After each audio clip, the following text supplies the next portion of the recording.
5 ஆண்டுகளில் 897.82 கோடி விடியல் பயணங்கள். முதலமைச்சர் மு க ஸ்டாலின் பெருமிதம். திமுக கூட்டணியிலிருந்து விலகல். தமிழக வாழ்வுரிமை கட்சி அறிவிப்பு. டெல்லி மட்டுமல்ல, அமெரிக்காவை மிரட்டினாலும் மு க ஸ்டாலின் பணிய மாட்டார். ஓ பன்னீர்செல்வம் கருத்து.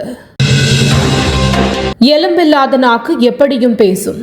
OPS மீது செல்லூர் ராஜு கடும் தாக்கு. சுற்றுவட்டார பகுதிகளில் பரவும் பறவை காய்ச்சல். மக்கள் அச்சம்.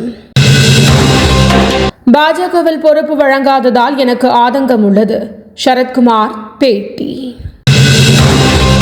அரசு பள்ளியில் ஆங்கிலம் சரியாக கற்றுக் கொடுப்பதில்லை.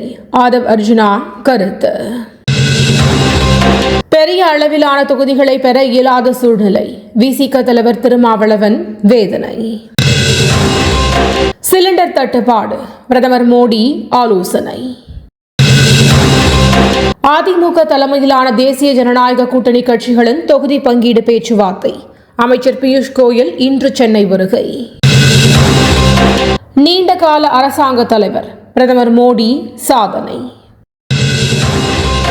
லெபனானில் ஹமாஸ் அமைப்பின் முக்கிய நிர்வாகி படுகொலை. இஸ்ரேல் தகவல். எதிரிகளை தவிர மற்ற அனைவருக்கும் ஹார்முஸ் நீரிணை திறப்பு. ஈரான் அறிவிப்பு. ஹார்முஸ் நீரிணையை அதனை பயன்படுத்தும் நாடுகளை கண்காணிக்க வேண்டும். அமெரிக்க அதிபர் ட்ரம்ப் கருத்து. ஓமனில் கனமழையால் வெள்ளப்பெருக்கு. கேரளாவை சேர்ந்த 2 பலி. தினந்தோறும் காலை தலைப்புச் செய்திகளை உடனுக்குடன் தெரிந்து கொள்ள வணக்கம் இந்தியா நியூஸுடன் இணைந்திருங்கள்.